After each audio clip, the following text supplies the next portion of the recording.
زمین ہلکی سی لرز رہی ہے، آسمان پر الجھنوں کے گہرے دھن چھائی ہے۔ تاریخ کی گواہی دینے والی ارض شام ایک بار پھر فتنوں کا مرکز بنی ہوئی ہے۔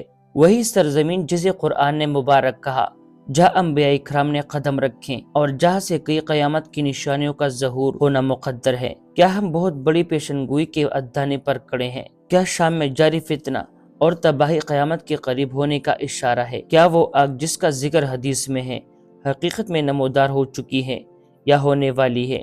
رسول اکرم صلی اللہ علیہ وآلہ وسلم کے زبان مبارک سے نکلے ہوئے الفاظ، احادیث کی روشنی اور آج کی زمینی حقیقت، کیا ہم ان ٹکڑوں کو جوڑ کر ایک خوفناک تصویر کی طرف بڑھ رہے ہیں؟ آج کی ویڈیو میں ہم جانیں گے ماضی کے اسرار، موجودہ حالات کے سچ اور آنے والے وقت کے جھلک کی جانب۔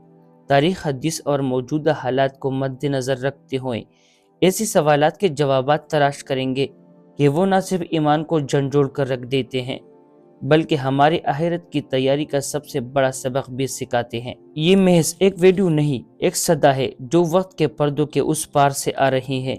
کیا اب تیار ہے؟ قرآن مجید فرقان حمید میں شام، بلاد الشام کے سرزمین کو مبارک مقدس قرار دیا ہے۔ اس کا ذکر سورۃ اسراء میں ملتا ہے۔ ترجمہ: پاک ہے وہ ذات جو اپنے نبی حضرت محمد صلی اللہ علیہ وآلہ وسلم کو راتوں رات مسجد حرام سے لے کر مسجد اقصی تک لے گئی، جس کے ارد گرد ہم نے برکت رکھی تاکہ ہم انہیں کچھ نشانیاں دکھائے۔ بے شک وہی خوب سننے والا، خوب دیکھنے والا ہے۔ اس آیات میں مسجد اقصی کا ذکر ہے جو بیت المقدس فلسطین میں واقع ہے۔ بیت المقدس اور اس کے ارد گرد کا علاقہ یعنی بلاد الشام، شام، فلسطین، اردن، لبنان کو اللہ تعالیٰ نے مبارک یعنی بابرکت اور مقدس قرار دیا ہے۔ یہ سرزمین انبیاء کرام کا سرزمین ہے، یہی وجہ ہے کہ اسے ارض مقدس بھی کہا جاتا ہے۔ اس آیت کی روشنی میں بلاد الشام کو وہ فضیلت حاصل ہے جس کا ذکر قرآن اور حدیث دونوں میں ملتا ہے۔ یہ وہ سرزمین ہے جہاں انبیاء کرام تشریف لائے۔ بیت المقدس واقع ہے جو قبلہ اول ہے۔ قریبی قیامت کی کئی بڑی نشانیاں اسی علاقے سے ظاہر ہوں گی۔ ملک شام سے آگ نمودار ہونے والی حدیث حضرت حذیفہ بن عقیل الغفاری روایت کرتے ہیں کہ رسول اکرم صلی اللہ علیہ وآلہ وسلم نے فرمایا کہ قیامت اس وقت تک جب تک تم ایسی بڑی نشانیوں کو نہ دیکھ لو، زمین کا دنسنا مشرق میں، زمین کا دنسنا مغرب میں، زمین کا دنسنا جزیرہ عرب میں، دھواں دجال کا خروج، یاجوج ماجوج کا خروج، سورج کا مغرب سے طلوع ہونا، آسمان سے حضرت عیسیٰ علیہ السلام کا نزول، ایک عظیم آگ کا نمودار ہونا جو لوگوں کو ان کے اجتماع کے مقام محشر کی طرف لے جائے گی۔ ناظرین، یہ ملک آخر اتنا اہم کیوں ہے؟ آخر کیوں قیامت کے نشانیوں کو ملک شام سے ظاہر ہونے کے بارے میں پیشن گوئیاں کی گئی ہیں؟ ملک شام کا تاریخی مفہوم موجودہ شام، فلسطین، اردن، لبنان اور بعض اوقات ترکی کے کچھ حصوں کو شامل کرتا ہے۔ یہ علاقہ مشرق وسطی میں واقع ہے اور قدرتی حسن اور زرخیزی سے بھرپور ہے۔ دریائے فرات، اردن اور دیگر اہم دریا اس خطے سے گزرتے ہیں جو اسے اہمیت کا حامل بناتے ہیں۔ قرآن مجید فرقان حمید میں کئی مقامات پر سرزمین شام یا اس سے متصل علاقے، خاص طور پر بیت المقدس کا ذکر کیا گیا ہے۔ یہاں برکت والی زمین سے مراد سرزمین شام اور بیت المقدس علاقہ ہے۔ رسول اکرم صلی اللہ علیہ وآلہ وسلم نے متعدد مقامات پر شام کی اہمیت اور فضیلت کا ذکر فرمایا۔ حضرت عبداللہ بن عمر رضی اللہ تعالیٰ عنہ روایت کرتے ہیں کہ رسول کریم صلی اللہ علیہ وآلہ وسلم نے فرمایا، تم پر لازم ہے کہ شام کو اختیار کرو کیونکہ وہ اللہ کے منتخب کردہ سرزمین ہے۔ رسول اکرم صلی اللہ علیہ وآلہ وسلم نے پیشگوئی کی کہ بعض قیامت کی نشانیاں ملک شام سے ظاہر ہوں گی۔ ملک شام کی حفاظت کے لیے آپ علیہ السلام کا دعا کرنا، اے اللہ ہمارے شام اور ہمارے یمن میں برکت دیں۔ ملک شام وہ سرزمین ہے جہاں بہت سے انبیاء کرام نے زندگی گزاری اور تبلیغ کی۔ اس سرزمین کو ارض الانبیاء یعنی انبیاء کرام کی سرزمین کہا جاتا ہے۔ حضرت ابراہیم علیہ السلام نے شام کو ہجرت فرمائی۔ حضرت لوط علیہ السلام، حضرت عیسیٰ علیہ السلام اور حضرت موسیٰ علیہ السلام کا تعلق بھی اسی خطے سے ہے۔ بیت المقدس یعنی مسجد الاقصی اس سرزمین کا حصہ ہے جہاں انبیاء کرام نے عبادت فرمائی، اور یہ معراج کے موقع پر نبی اکرم صلی اللہ علیہ وآلہ وسلم کی زیارت گاہ بھی بنا۔ اسلام سے پہلے یہ علاقہ رومی سلطنت کا ایک حصہ تھا اور عیسائی مذہب کی پرورش بھی یہاں ہوئی۔ خلفائے راشدین کے دور میں شام فتح ہوا اور اسلام کی تاریخ میں اس کا مقام بلند ہو گیا۔ دمشق بنو امیہ کا دارالحکومت بنا، جہاں سے اسلام نے عالمگیر ترقی حاصل کی۔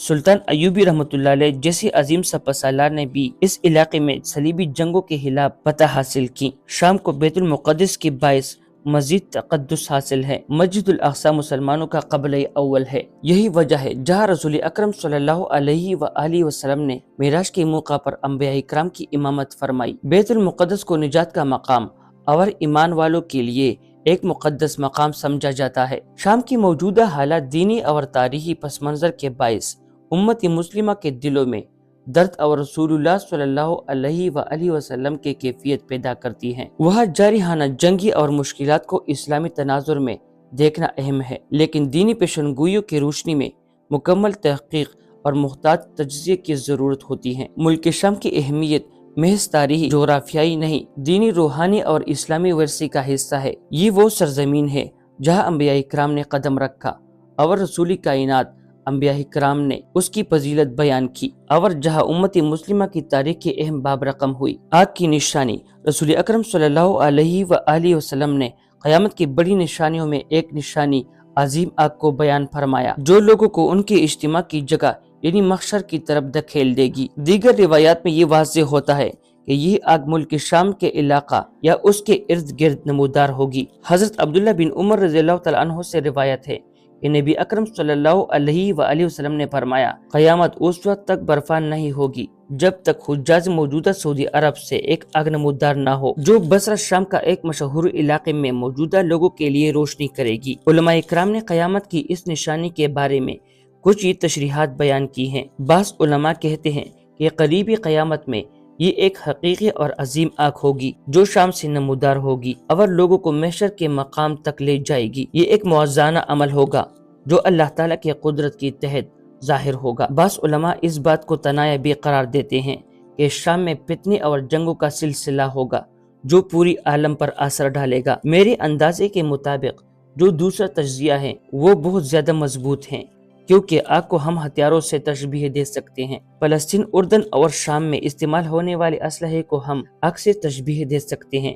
آج کل کے جنگی حالات اور قدرتی آفات کو بھی اس حدیث کے تناظر میں دیکھا جا سکتا ہے۔ ماضی میں بھی کچھ واقعات کو اس نشانی کے قریب سمجھا گیا۔ 1258 میں ایک بہت بڑی آگ مدینہ کے قریب وادی ہجر میں ظاہر ہوئی، جس نے تقریباً 3 ماہ تک علاقے کو روشن رکھا۔ یہ آگ انتہائی شدید اور لمبا تھی کہ دور دراز علاقوں میں بھی دیکھی گئی۔ کچھ علماء کرام نے کہا اس واقعے نے قیامت کی نشانیوں کی مزید قریب آنے کی علامت کو ثابت کیا، تاہم یہ قیامت کی اصل نشانی نہیں تھی۔ واضح رہے کہ یہ آگ جو حدیث میں بیان ہوئی قیامت کے بالکل قریب پیدا ہوگی، اور اسے خاص موجودہ دور کے واقعات منسوب کرنا محتاط رویہ اختیار کے بغیر مناسب نہیں۔ شاہ ولی اللہ رحمۃ اللہ علیہ فرماتے ہیں قیامت کی نشانی ایک خاص ترتیب کے ساتھ ظاہر ہوگی، اور ان کا تعلق آخرت سے زیادہ اللہ تعالیٰ کی طرف رجوع اور عبرت حاصل کرنے کے لیے ہیں۔ شام سے آگ نمودار ہونے والی حدیث رسول اکرم صلی اللہ علیہ وآلہ وسلم کی اہم پیشن گوئی ہے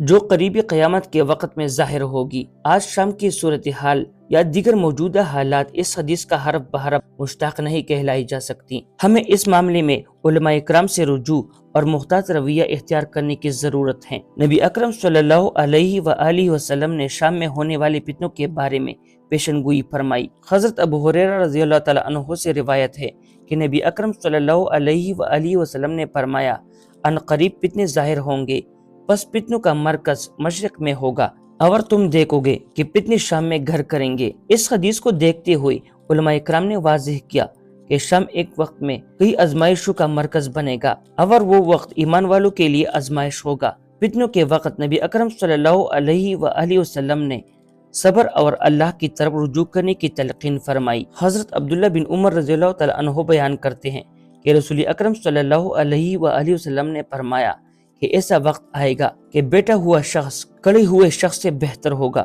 اور کھڑے ہوئے شخص چلنے والے سے بہتر، اور چلنے والا دوڑنے والے سے بہتر ہوگا۔ پس جب فتنہ برپا ہو تو گھر میں بیٹھ جاؤں۔ اس حدیث کے مطابق رسول اکرم صلی اللہ علیہ وآلہ وسلم نے فتنے کے دوران مسلمانوں کو صبر اور استقامت اور غیر ضروری لڑائی سے دور رہنے کی تلقین کی۔ بعض احادیث کے مطابق قریب قیامت میں بڑی نشانیاں